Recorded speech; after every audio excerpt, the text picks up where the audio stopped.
안녕하세요. 오늘은 네모토 히로유키 저자의 나를 내려놓으니 내가 좋아졌다 라는 책을 소개해드리겠습니다. 제가 요즘 인생의 권태기라고 해야 되나?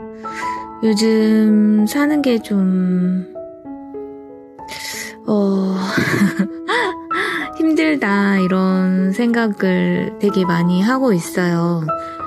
사십춘기 같은 느낌? 근데 이 책을 우연히 서점에서 봤는데, 이 책의 제목을 보면서 나도 이렇게 힘든 게 내가 내려놓지 못하는 그런 것 때문에 내가 이렇게 힘든 게 아닐까 싶은 거예요. 그래서, 내가 내려놓지 못하는 것들이 무엇인지 한번 생각을 해봤는데, 제가 저 스스로한테 관대하지 못하고 엄격한 부분이 있고, 완벽하지 않아도 되는데, 완벽하게 하려고 하는 그런 성향이 있어요. 그런 것들이, 나를 좀 힘들게 했었던 것 같고, 이 저자가 너무 섬세하게 잘 표현해가지고 제가 읽다가 공감이 돼서 눈물이 났던 책이에요. 그래서 이 책을 녹음해서 저도 듣고 여러분도 들려주면 참 좋겠다는 생각이 들어서 오늘 이 책을 소개해드리려고 해요. 그러면 읽어드리겠습니다. 자신에게 엄격하다고 생각하시나요? 강연에서 이렇게 물어보면 참가자 중 30에서 40% 정도가 손을 듭니다. 스스로에게 간대한 편이라고 생각하시나요? 이렇게 물어보면 20에서 30%가 손을 듭니다. 이들은 어쩐지 조금 민망해하며 주저하는 모습입니다. 그럼 저는 이렇게 말합니다. 감사합니다. 맨 처음 손을 드신 분들은 자신에게 굉장히 엄격한 사람이고, 그 다음 손을 드신 분들은 자신에게 꽤 엄격한 사람입니다. 손을 들지 않은 분들은 자신에게 지나치게 엄격해서 자신이 어떤 쪽인지 잘 모르는 사람이고요. 그리고 결국 모두 자신에게 엄격한 사람이군요 하고 이야기를 매듭짓습니다. 그럼 대체 왜 물어보는 거냐고 의아해 하실 수도 있겠지요? 이것을 물어보는 이유는 스스로가 어떤 사람인지 인식하기를 바라기 때문입니다. 자신에게 엄격하다고 생각하는지, 자신에게 관대하다고 생각하는지, 아니면 잘 모르겠는지 말이에요. 저는 강연에서 이렇게 물어볼 때도 있습니다. 영어 회화가 가능하신 분들 계신가요? 도쿄에서 강의할 때는 20에서 30% 정도가 손을 듭니다. 그리고 그들을 인터뷰해보면 외국에서 살다 왔다든가 외국계 기업에서 근무한다든가 유학 경험이 있다는 경력을 내놓습니다. 모두 훌륭한 경력과 능력을 가진 사람들입니다. 조금 지난 이야기지만 우연히 텔레비전에서 태국 청년들을 인터뷰하는 영상을 보았습니다. 태국 길거리에서 일본 텔레비전 방송 PD가 젊은이들에게 둘러싸여 일본어 할 줄 아시는 분 계신가요? 하고 물었습니다. 처음에는 별 반응이 없다가 태국어로 질문을 통역하자 청년들이 잇따라 손을 들며 일본어 할 수 있어요 라고 적극적으로 말했습니다. 그런데 정말로 일본어를 할 줄 안다면 애초에 통역을 기다리지 않고 손을 들었겠죠? PD가 한 청년을 지목하며 그럼 일본어로 한마디 해주세요 라고 하자 그 청년은 전혀 주눅드는 기색 없이 스시, 후지야마, 덴뿌라 라고 의기양양하게 외쳤습니다. 주변에 있던 청년들은 입을 모아 아, 굉장한데 라며 칭찬했고요. 태국 청년처럼 스시, 후지야마, 덴뿌라를 말할 줄 아는 것만으로도 일본어를 할 줄 아는 것이라면 당신은 몇 개 국어가 가능한가요? 영어는 물론이고 프랑스어, 독일어, 이탈리아, 스페인어, 중국어, 한국어 등 웬만한 언어는 제법 가능하지 않을까요? 사실은 그렇습니다. 그 정도면 됩니다. 우리는 자신에게 무척 엄격합니다. 그리고 주위 사람들도 자기 자신에게 엄격하기 때문에 좀처럼 그 사실을 깨닫지 못합니다. 게다가 조금이라도 게으름을 피우거나 약한 소리를 내뱉으면 스스로에게 관대하다는 말을 듣습니다.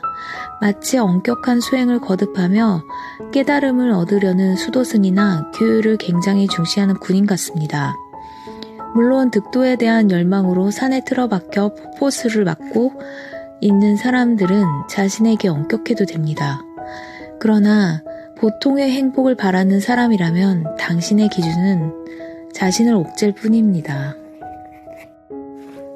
나를 주춤거리게 만드는 것들. 자신에게 지나치게 엄격한 사람들은 스스로 여러 가지 엄격한 기준을 세워둡니다. 또 사회의 암묵적 규칙이나 간섭에 지배당하기도 합니다. 그러나 진정한 문제는 지나치게 엄격한 기준을 가지고 있다는 사실을 자신은 모르고 있다는 것입니다. 상담할 때에는 다양한 질문을 하면서 사람들의 마음속을 자세히 들여다봅니다. 그러면 스스로 인지하지 못한 기준을 당연한 것으로 여기는 사람들을 무척 많이 만나게 됩니다. 부부 문제로 상담을 받으러 온 30대 여성이 있었습니다. 한창 대화를 나누던 중 여성스러움을 더 드러내기 위해 결혼 전에 즐겨 입었던 미니스커트를 다시 입어보면 어떨까요? 라고 이야기를 했습니다. 그런데 그분은 이 나이에 미니스커트는 좀... 이라며 주저했습니다. 30대, 더구나 결혼한 유부녀는 미니스커트를 입을 수 없다는 기준을 무의식 중에 가지고 있는 듯 했습니다. 취향에 맞지 않는다, 지금은 좋아하지 않는다고 하는 것도 아니고 30대니까, 유부녀니까 라는 이유는 과연 그녀의 진심일까요? 자신도 모르는 사이에 주변의 눈을 의식하면서 외적인 분위기에 자신을 맞추고 있는 것은 아닐까요? 이러한 기준과 암묵적인 규칙은 자신의 안과 밖에 수없이 존재합니다. 평소 무심코 내뱉는 말 중에 이럴 때는 보통 땡땡 해야지, 땡땡 하는 게 당연하잖아? 이 정도는 상식이 아니야? 같은 표현에 주목해 봅시다. 이것은 자신이 무의식 중에 세운 기준일 때도 있고 암묵적인 규칙일 때도 있습니다. 지금 일상에서 갑갑하고 숨막힌다는 느낌을 받는다면 내 안에 많은 기준과 암묵적인 규칙이 자신을 속박하고 있는지도 모릅니다. 우선 이 사실부터 깨달아야 합니다. 다른 사람들의 기대에 맞추지 마라. 이른바 부모님이나 선생님의 말을 잘 듣고 그들의 기대에 부응하며 사는 사람들을 우등생이라고 합니다. 이런 우등생들은 부모나 교사를 힘들게 하지 않고 주위 사람들에게 피해를 주거나 비난받지 않도록 기준을 세워서 행동합니다. 어른들의 눈에는 신경 쓰이게 하지 않는 고마운 존재입니다. 그러나 당사자는 나보다 남을 우선시하는 타인 중심의 삶을 살아가고 있습니다. 어른들을 곤란하게 만들지 않는 행동을 하다 보면 어느새 나 자신이 사라져버립니다. 그래서 더욱 우등생 역할에 몰두해 주위의 기대에 부응하고자 점점 더 애를 씁니다. 늘 자신의 감정을 억누르고 생각에 생각을 거듭해야 하니 지칠 수밖에 없습니다. 그래도 지친 얼굴을 보이면 사람들이 걱정할까봐 애써 웃는 얼굴을 합니다. 애처로울 정도로 남들을 배려합니다. 하지만 그만큼 자기 내면의 갈망은 사그라들지 않습니다. 억압하려 해도 자신의 감정은 분명히 존재합니다. 우등생도 화날 때, 외로울 때, 게으름 피우고 싶을 때, 어리광 부리고 싶을 때가 있습니다. 하지만 그 마음을 밖으로 드러낼 수가 없기 때문에 괴롭습니다. 내 안에 무서운 교관이 자리 잡고 늘 나를 감시합니다. 느슨해지려고 하면 따끔하게 혼을 냅니다. 약한 소리라도 내뱉으려면 가차없이 야단을 칩니다. 응석 부리고 싶은 마음 따위는 곧바로 차단해버립니다. 어른들에게 혼나지 않는 대신 나 스스로에게 잔뜩 화를 냅니다. 사춘기를 맞이하면 우등생도 반항하고 싶은 마음이 생겨납니다. 그러나 스스로를 철저히 단속할수록 내면에 한층 더 강한 갈망이 자리 잡습니다. 어른이 된 후에도 이런 삶의 방식은 그대로 이어집니다. 상대의 기대에 부응하기 위해 최선을 다하지만 생각처럼 잘 되지 않을 때는 왜 난 이것밖에 못하나 싶어서 우울해져요. 어른이 된 우등생은 번아웃 증후군을 호소하기도 하고 방에 틀어박혀 나오지 않기도 합니다. 자기가 무엇을 원하는지 몰라 마음이 미로에 갇혀버리고 맙니다. 할 수 없다고 말하는 용기. 완벽주의자는 예전에 저처럼 제대로, 확실히, 빈틈없이 해야 한다며 자신을 감시합니다. 마치 바로 옆에서 무서운 교관이 채찍을 휘두르며 완벽하게 하라고 몰아붙이는 듯 합니다. 모든 일을 완벽하게 해내기란 불가능한 일입니다. 완벽주의는 도착 지점을 정해두지 않고 끝없이 달리는 마라톤과 같습니다. 결국 지쳐 쓰러질 수밖에 없는 것이죠. 더 이상 달리지 못하는 상태에서도 자신에게 채찍질을 멈추지 않으니 마음은 그야말로 너덜너덜해집니다. 완벽주의자도 이상주의자 못지않게 매정하리만큼 자신에게 엄격합니다. 그럴 때 지금 내가 완벽을 추구하고 있는지가 아니라 최선을 다하고 있는지에 의식을 집중하면 마음이 한결 편안해집니다. 할 수 있는 만큼 하는 수밖에 없다. 그러니 할 수 있는 만큼 최선을 다하자. 이상주의자와 완벽주의자는 자기가 할 수 없는 일을 자신에게 요구합니다. 지금 하는 일에 최선을 다한다를 바꿔 말하면 못하는 것을 인정하는 용기입니다. 이것을 제대로 인식하는 것만으로 마음이 훨씬 가벼워집니다. 파랑새 증후군이라는 말이 있습니다. 모리스 마테를링크의 동화 파랑새의 주인공처럼 미래의 행복만을 꿈꾸면서 현재의 일에는 흥미를 느끼지 못하는 현상을 말합니다. 현재의 내 모습을 받아들이지 못하고 자신의 가치를 깨닫지 못하는 등 현재에서 행복을 느끼지 못하는 것이죠. 언제나 지금 내게 없는 무언가를 찾아 헤맵니다. 하지만 아무리 시간이 지나도 행복해질 수 없습니다. 애써 파랑새를 손에 넣으면 만족할까요? 그때는 또다시 새로운 파랑새를 찾아 길을 나설 것입니다. 파랑새를 쫓는 한 현재의 행복을 느낄 수 없습니다. 돈을 벌어도 연인이 생겨도 지금을 부정하는 습관을 바꾸지 않는 한 행복할 수 없습니다. 파랑새를 찾아 헤매던 동화 속 어린 남매도 결국은 자신들이 키우던 비둘기가 파랑새였음을 깨닫습니다. 행복은 내 가까이 바로 내 안에 있다는 이야기입니다. 가끔은 게을러도 괜찮아. 자신에게 엄격한 사람은 흔히 나는 사실 엄청나게 게으르고 덜렁대는 사람이라 스스로를 다그칠 수밖에 없어요 라고 합니다.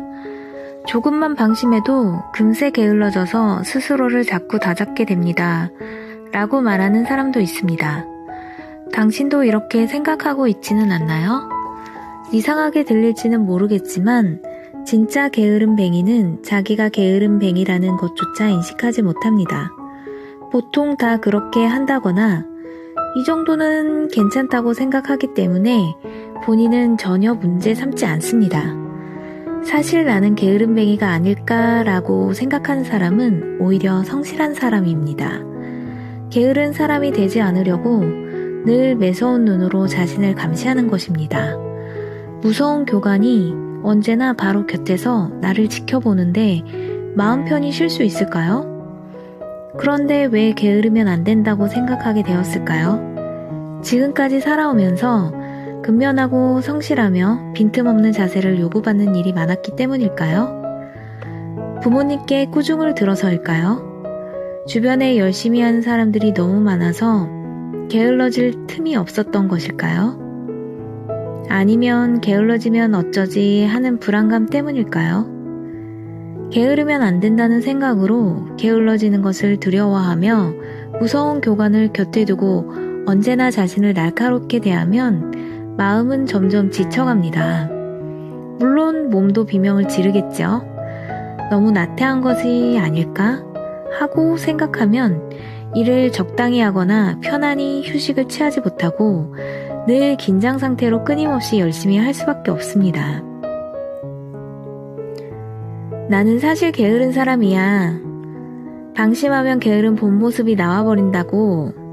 이렇게 말하는 사람은 적당히 힘을 빼고 쉬어간들 결코 게으른 뱅이가 되지 않습니다. 그런데도 나태함에 빠질까 두려워하며 스스로를 몰아붙이고 그 두려움을 점점 키워갑니다. 그런데 정말 게으름뱅이가 되면 안 되나요? 자신에게 좀 더 관대해지고 게으른 사람이 되어도 좋다고 허락하면 어떨까요? 좀 쉬어가세요. 좀 더 설렁설렁 해보시고요. 그런 사람들에게 이렇게 말해주고 싶습니다. 적당히 힘 조절하기를 실천해보라고 말입니다. 계속 힘을 쏟는 것보다 열심히 할 때는 하고 쉴 때는 쉬는 편이 의욕도 더 생기고 좋은 성과로 이어지지 않을까요? 지금 뭔가 짚히는 부분이 있다면 조금 게을러져도 괜찮지 않을까라고 스스로에게 말해보세요. 게을러져도 괜찮다는 인식만으로도 변화는 시작됩니다. 가끔은 게을러져도 괜찮아. 가끔은 게을러져도 괜찮다고. 감사합니다.